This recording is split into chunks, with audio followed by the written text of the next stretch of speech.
Hello అండి. ఈరోజు మన టాపిక్ వచ్చేసి డయాబెటిస్. షుగర్ ఉన్నవాళ్ళు ఇంకా లైఫ్ లాంగ్ మెడిసిన్స్ యూజ్ చేయాలి. ఇంకా నాకు తగ్గదు అని చాలా టెన్షన్ పడుతూ ఉంటారు కదా! అలా ఏం లేదండి. టాబ్లెట్స్ అయితే డాక్టర్స్ చెప్పినట్టు ఖచ్చితంగా వాడుకుంటూ ఉండాలి.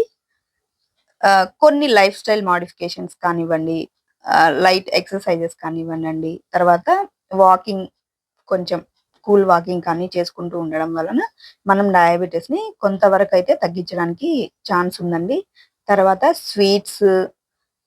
స్వీట్ ఎక్కువగా ఉన్న ఫ్రూట్స్ కూడా అవాయిడ్ చేయడానికి ట్రై చేయండి. మన డైలీ మీల్‌లో కాకరకాయ ఉంటుంది కదా! అది జ్యూస్ రూపంలో కానివ్వండి, ఫ్రై రూపంలో కానివ్వండి, కర్రీ రూపంలో అయితే ఖచ్చితంగా ఉండేలాగా చూసుకోవాలి. తర్వాత మీల్స్ చేసిన తర్వాత 15-20 మినిట్స్ కూల్ వాకింగ్ అయితే తప్పనిసరి. ఇంకా తర్వాత మైండ్‌లో అయితే టెన్షన్ ఉండగూడదండి. టెన్షన్ పెట్టుకుంటే మాత్రం నార్మల్‌గానే మనం టెన్షన్ పడుతూ ఉంటే స్ట్రెస్ పెరగడం వలన కొన్ని హార్మోన్స్ చేంజ్ అయ్యే పరిస్థితి రావచ్చు కదా! అలానే స్ట్రెస్ అయితే ఉండకూడదండి. వచ్చింది, షుగర్ అయితే వచ్చింది. దాని నుంచి ఎలా బయటపడాలి అని మాత్రమే ఆలోచించాలన్నమాట. తర్వాత కార్బోహైడ్రేట్స్ అయితే మన డైట్‌లో తక్కువగా ఉండేలాగా చూసుకోవాలి. ఫ్యాటీ ఫుడ్స్ గూడా తక్కువగా ఉండేలాగా చూసుకోవాలి. ఇంక పోతే హై ప్రోటీన్ ఫుడ్స్ అయితే తీసుకోవాలండి. మంత్లీ వన్స్ అయినా ఒక్కసారి షుగర్స్ చెక్ చేపించుకుంటూ ఉండాలి. ఇంట్లో గ్లూకోమీటర్ ఉండేలాగా చూసుకోవాలి. పాకెట్‌లో ఎప్పుడు 1, 2 చాక్లేట్స్ అయితే తప్పనిసరిగా ఉండేలాగా చూసుకోవాలండి. తర్వాతొచ్చేసి స్ట్రెస్ అయితే అస్సలు ఉండకూడదు. ఓకేనా అండి? ఇలా కొన్ని జాగ్రత్తలు మనం తీసుకోవడం వలన ఈ షుగర్స్‌ని మనం చాలా మటుకైతే హై లెవెల్ షుగర్స్‌ని కూడా నార్మల్ తేవడానికైతే ఛాన్స్ ఉందండండి. ఈ డయాబెటిస్ ఉన్నవాళ్ళు మరికొన్ని జాగ్రత్తలైతే తప్పనిసరిగా తీసుకోవాలండి. ఏంటంటే బయటకి వెళ్ళేటప్పుడు కాళ్ళకి చెప్పులు కంపల్సరీగా ఉండేలాగా చూసుకోవాలి. చిన్న చిన్న గాయాలైనా కూడా డాక్టర్‌ని వెంటనే సంప్రదించి మందులైతే తీసుకోవాలండి. నెగ్లెక్ట్ చేస్తే అవి పెద్దగా మారిపోయి గ్యాంగ్రీన్‌గా మారే పరిస్థితి రావచ్చండి. ఆ పరిస్థితొచ్చిన తర్వాత కొంచెం ఆ గాయం మానడం అయితే చాలా కష్టమవుతుంది.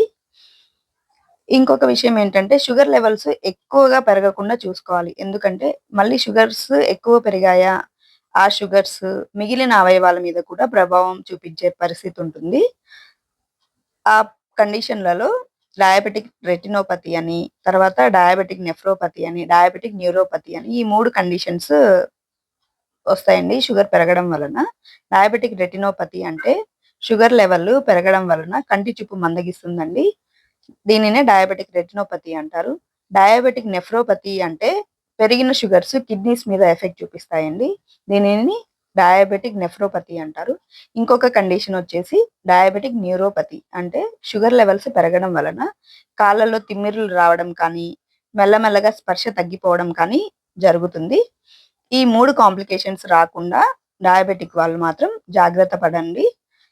సంకల్పం గొప్పదైతే మనం వేసే ప్రతి అడుగు విజయం వైపుకే వెళ్తుంది. కాబట్టి షుగర్ వచ్చిన వాళ్ళు దాని నుంచి ఎలా బయటపడాలి అని మాత్రం ఆలోచించండండి. డాక్టర్స్ చెప్పినట్టు ఖచ్చితంగా మెడిసిన్స్ యూజ్ చేసుకోండి.